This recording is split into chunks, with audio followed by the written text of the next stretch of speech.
Toymaker, is that you? Aura! I frantically looked around me, but it was pitch black. I couldn't see anything. Where am I? I was in Deon's room a while ago. Did I fall asleep as well? If I did, then this must be a dream. Aura! Yep, it was her. The strange voice called once again, but this time I saw her standing just a few feet from me. A tall, beautiful woman wearing a ragged cloak. Her long blonde hair cascaded down her shoulders, and her hazel eyes were gentle and warm. So we finally meet. Huh? I tried to think who this woman could be. I have my theories. I was sure that she was not gold. I saw her pictures around the house, and they looked nothing like this woman. I caught a glimpse of a teddy bear charm dangling on her belt, and my jaw dropped in understanding. You're the Toymaker. She smiled and nodded. Then please undo the curse. They've been suffering for 7 years. Isn't that more than enough? Her smile faded. It's true that I was the one who gave them the curse, but I simply cannot undo it. It is they who must break it, not me. Their father may be dead, but so long as Gold's heart isn't returned to her, then they will remain as toys. I tightened my hands into fists. I just realized this is our first time encountering her when they're all still toys, too. How could she not understand that they already suffered long enough because of their father's mistakes? They didn't deserve to suffer like this. I couldn't hide my anger anymore. How do you expect them to find her heart if they're stuck in this cursed mansion? That's the reason why I led you here. Her comment surprised me. I stumbled back a couple steps. What are you talking about? I wanted to teach their father a lesson. That's why I gave them this curse in hopes that he would change. It was a shame, though, because he had such amazing children, each special in their own way.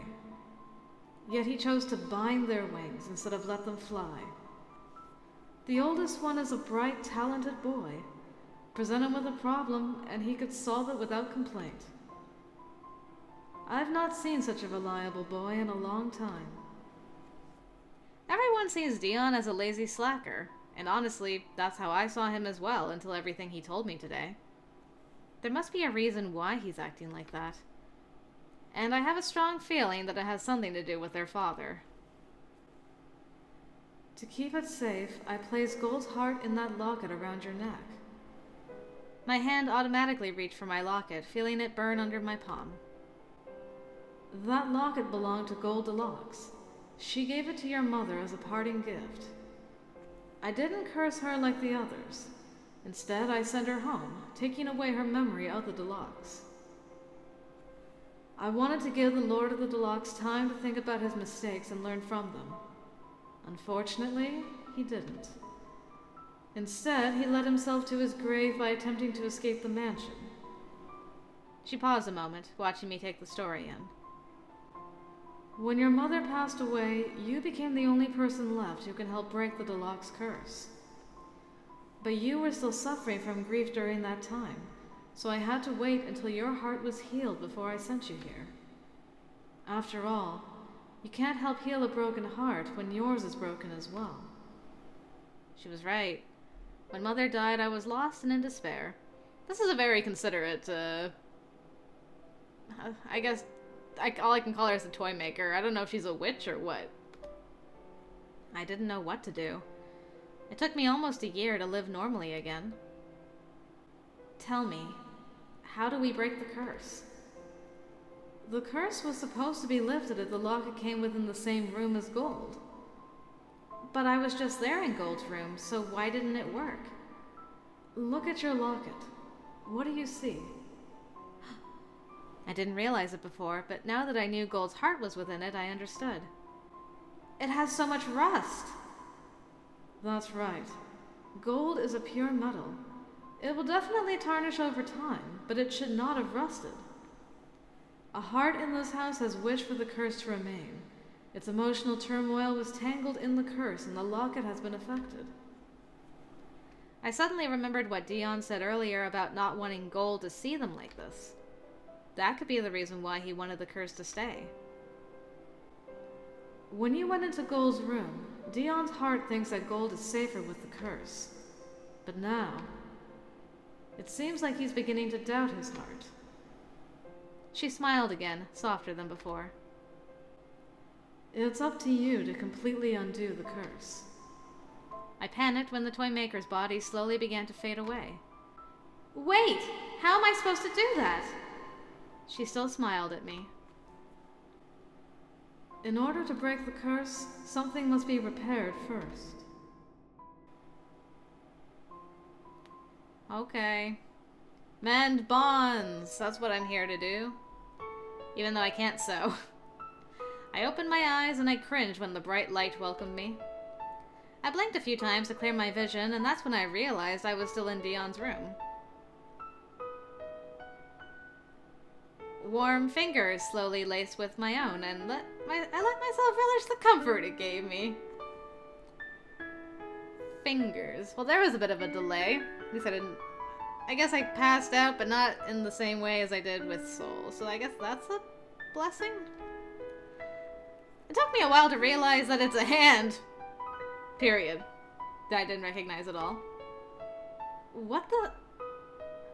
Ah! That is so cute! You guys are already holding hands. I'm a sucker for sleeping and holding hands. Ah! My brain ceased to function at the sight that greeted me. I could only stare, my cheeks heating up with embarrassment. There was a man. A very good-looking man at that. It was most certainly not Deon, because not a bear, sleeping soundly on the bed, his hand holding mine. Ugh. I quickly tried to pull my hand free, but his grip only tightened. Don't go. Dear beloved Mother in Heaven, what have I done?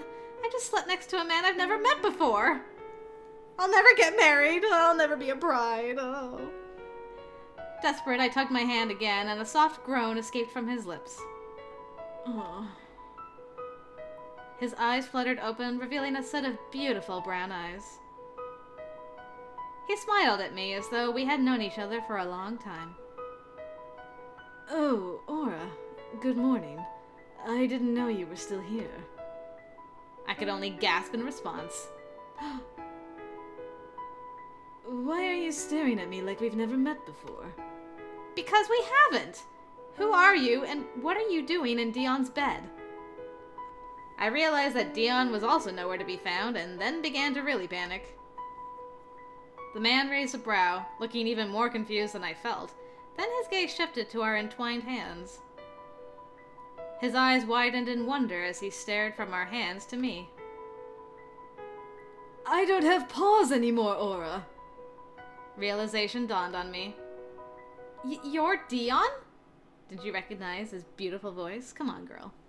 Deon nodded enthusiastically and pulled me against his chest in a hug.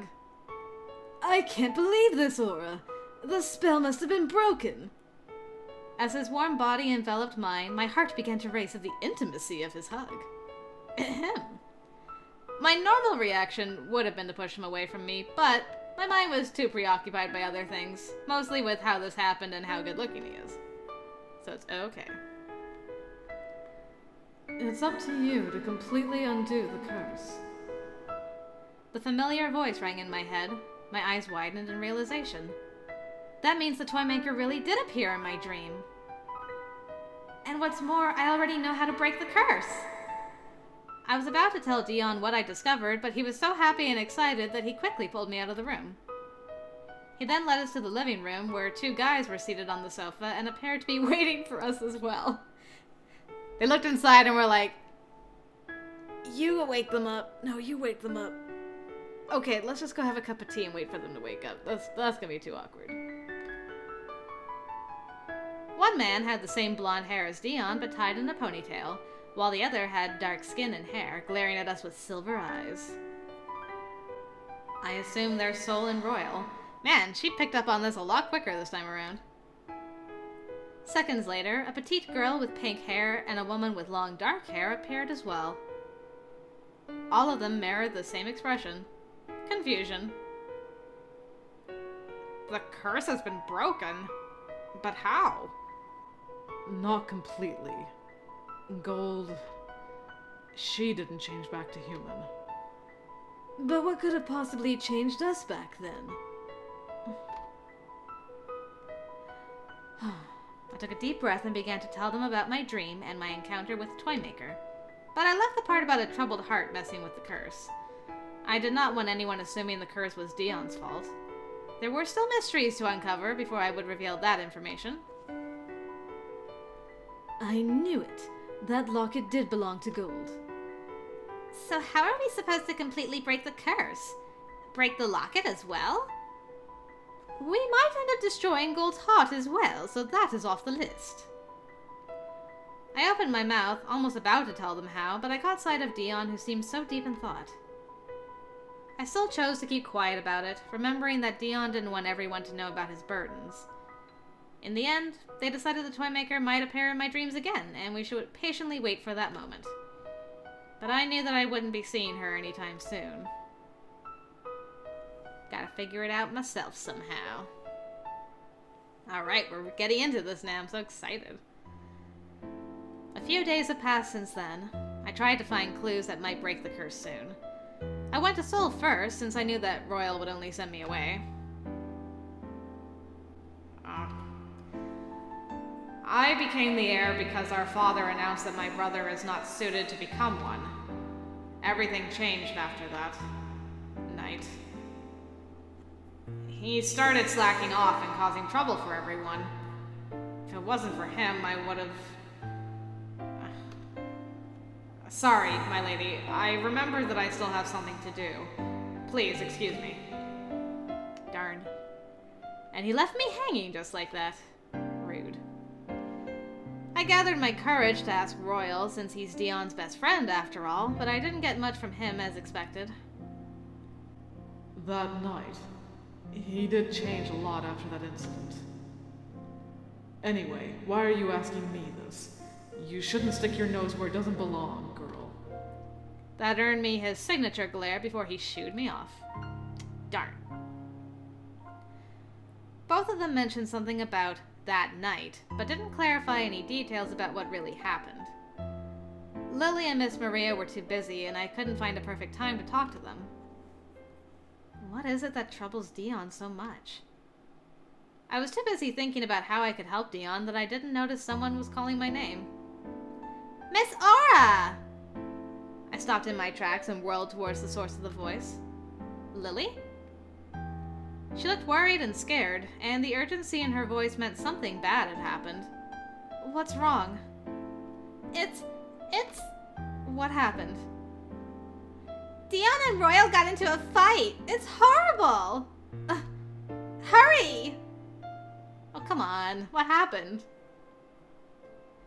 I ran after her, filled with worry for Royal and Deon, though I had to admit I was a tad more concerned for the latter, because root reasons. Oh. Let's come to blows. When we arrived at the garden, my mouth dropped open in shock. The two were covered in dirt, and judging from their disheveled appearances, I was sure that they indeed had a rough fight. I don't know why, but Royal's doing stuff to me. I think it's because he's all... I think it's because he's all disheveled looking. They were glaring at each other threateningly. If looks could kill, they would both be dead right now. Sol was trying to hold Deon back, while Miss Maria blocked Royal from attacking further. Enough, you two! Brother, please! We all made our own sacrifices, so don't even think about putting everything to waste. Without waiting for Deon's reply, Royal whirled around and stalked off. What does that mean? Deon stared after Royal for a moment before he too stormed off, pushing Sol out of his way when his brother attempted to console him. Brother, wait! This is awful, just awful! They've never had a fight this bad before. I blinked, unable to think of anything to say. I know even the best of friends could get into an argument, But when they ended up physically hurting each other, then something awful must have happened. Royal and Deon never showed up again, locking themselves in their rooms after that fight, and I was getting more worried. What was that fight all about? Maybe I should talk to... Okay. Advanced knowledge. This is the opposite, kind of, from Soul's route. Like with Soul, it was like, okay, go talk to Deon and spend time with Deon to fix stuff, and then the best end, go to Soul. In this one, the best way to fix things is to not go to Deon, because I'm imagining that Deon's just gonna brush you off and not take you seriously. In order to really find out the truth, you have to go to like his friends and his brother and stuff like that, I'm thinking. So, advanced knowledge. I should spend time with Deon. But if I really want to get like the best ending, I gotta go talk to Royal. And spend time with my old boo. Because he'll tell us what's up, I guess. Alright, well we'll try talking to Deon. We probably won't be able to find him. That's the other thing with Deon. He just disappears into the nether. The scene from the garden was still fresh in my mind as I snuck toward Deon's room. At this rate, I was going to become the world's best at sneaking around at night.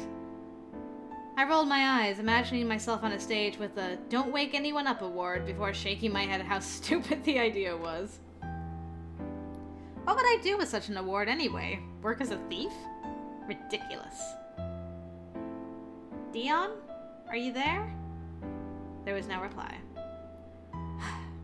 I was intent to complete my mission. I'm coming in. I pushed the door open and poked my head inside. I found him lying on his bed, his back facing me. Deon? What do you want? I winced at his unwelcoming tone. He didn't sound very happy. It was the first time he acted this way. Are you alright? You're just like the rest of them. I had no idea what he was talking about. Carefully, I stepped into the room and shut the door behind me. What do you mean, I'm just like the rest of them? You must think that I'm selfish. I took a deep breath. I do. But then again, aren't we all selfish to some extent? I heard him sigh. The fight was my fault. I told him to give up on my sister and move on. But then he got angry and said that I had given up hope. You told him to give up on your sister and move on? What? Deon? Royal is in love with your sister. Don't tell him that. How could you give up on your sister? We don't even know if Gold is still alive. I didn't know why, but anger suddenly rose within me. I marched around the bed and slapped his face. It was odd at that angle, but effective. I couldn't take this any longer. Listening to him give up hope like that? It was too painful. Ugh. Yes, it's been 7 years, but Royal hasn't lost hope, right? Then you should do the same. You're Gold's trusted and beloved big brother, aren't you? Deon blinked and stared at me with amazement. He took a deep breath. You do have a point, Aura. It's just that I failed her. And Soul. How can I still face her? You face Soul? That karate chop sound. I took a deep breath and struck his head with a chop. How did you reach? Ow! What was that for this time? You thought of something stupid again. Everyone is doing their best to live a normal life and hope that one day the curse will be lifted. You should do the same, not just for yourself, but for everyone else as well. Gold is alive and well, patiently waiting for that day. I just know it. Deon looked at me, his features finally softened. You're right. You really are something, love. That's why I love you more each day. Thank you. I looked away to hide my embarrassment. Deon sighed and flopped onto his back, staring at the ceiling.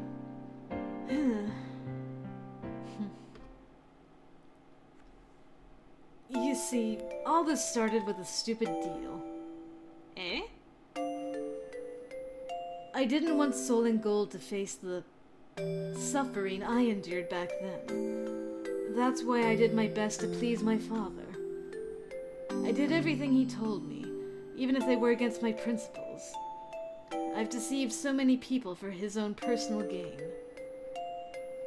But I snapped that night. I just couldn't take it anymore. We were having a meeting with the family heads when my father announced that he would be offering Gold's hand to the most suitable man when she reaches the right age. Gold was only 10 at that time. She was still so young. That's terrible. I knew then that I couldn't just stand in the background while Father destroys our lives. I told everyone the monster he really was. This really infuriated him, and that's when he made a deal with me. I would take back everything I said about him, renounce my title as the heir, and make everyone believe how incompetent and unworthy I was for that title, or else he would marry Gold off to some man. So he used the same damn thing with Soul and held the same thing over both of your heads to make you both do what he wanted. But why? Was it only because of you blowing up that night? Is that the only reason why?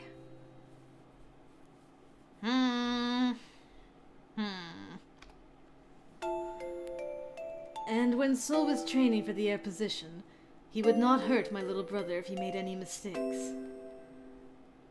Oh. Oh no. Deon, no! I'm glad their father is dead. I had no choice but to do it. I wanted to spare them from the pain I suffered. I held Deon's hand to give him comfort and to let him know that I was here for him. He smiled and squeezed my hand. But I can't see the reason why you'd have to act like the irresponsible heir. He wanted to make it appear as if I've deceived everyone, including himself, by acting as the perfect son so I could get the respect and power that I wanted. He needed the people to sympathize with him, and he got what he wanted. Soul was then named the new heir. He never knew the real reason why I was replaced, just that I was too irresponsible to be our father's successor. I feared that he'd also go through what I did, but our father kept his word and didn't hurt Soul. It no doubt helped that Soul was an obedient and kind person. So this is the heavy burden he's been carrying for so many years, all for the sake of Soul and Gold. I didn't notice that tears have been flowing down my cheeks until Deon brushed them away with his finger. I'm not worth your tears, love. You should have proved that you're not who everyone thinks you are. Deon gave me a sad smile, sitting up beside me. I did, but the damage has been done. No one trusts me anymore, not even Soul. And why should he? I even ruined his dream of becoming a dressmaker. There was even a point that I was jealous of my own brother because I kept being compared to him. I didn't want to destroy what little bond we have left, so I avoided actually doing something. To avoid the comparison. But still, your father is gone, Deon. You can now tell Soul the truth. I can't. Why? Because he is a pure soul. If he knew about the truth, he would never forgive himself for letting me carry the burden alone. I smiled at him. In order to break the curse, something must be repaired first. Those were the Toymaker's words. You mean your bond with Soul? You have to mend it to break the curse. Let's break a curse, I guess. Is it that bond? There's also the bond with Deon and Royal. Deon was back to his usual self after that. What's more surprising was that Deon and Royal acted like their fight didn't happen, which relieved me. Deon promised that he would try to clear things up with Soul, but there was still no progress yet. My problem right now was that Deon was still frequently flirting with me, and he even does it in front of everyone, much to my dismay. But the biggest problem was my reactions to his advances. Darn narcissists. Either my heart erratically beat against my chest, or my face flushed as red as a tomato, according to Lily, whenever he said sweet words to me. I took a shirt out of the laundry basket and dipped it into the cool water. Miss Maria was busy beside me, furiously scrubbing away at another shirt. She asked me to help, and I agreed without complaint. It was the least I could do after they let me live in the mansion for so long. It's good that you know how to properly do laundry. You're a great cook, and also good at household chores. At least I'm relieved that Deon is in good hands with his future wife. Eh? Where did that come from? I felt my face burn once again. And it took all my willpower to stop myself from dunking my head in the water so I could hide my shame. She gazed at me with a small smile. I didn't think the woman infamously known as the Demon could be capable of such expressions. Deon's affection towards you isn't a secret anymore, you know. I'm just glad he's found someone he likes. It's about time he started maturing. I've had enough of his laziness and immaturity. Such as his pranks where I end up soaking wet. I shuddered at the memory. Ugh. And there was another time when he left a giant spider in Lily's room. She refused to go in by herself for a week. Miss Maria... What am I doing here? Am I defending his immaturity?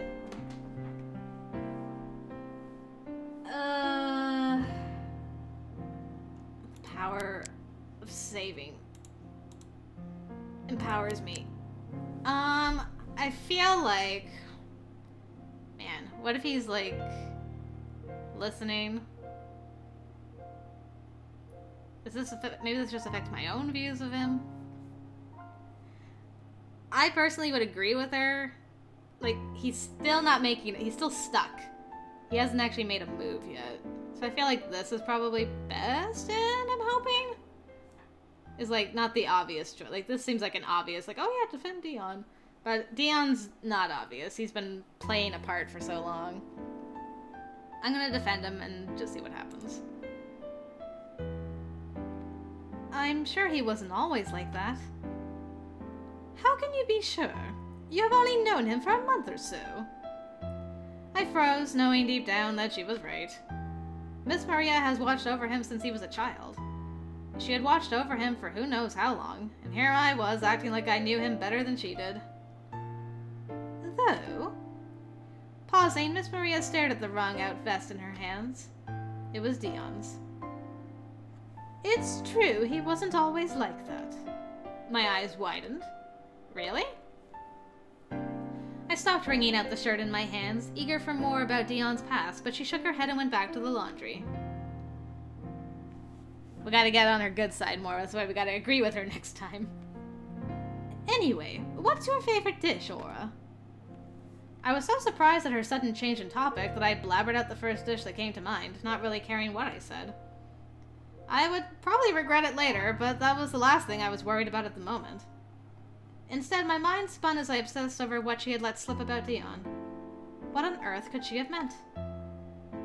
Curiouser and curiouser.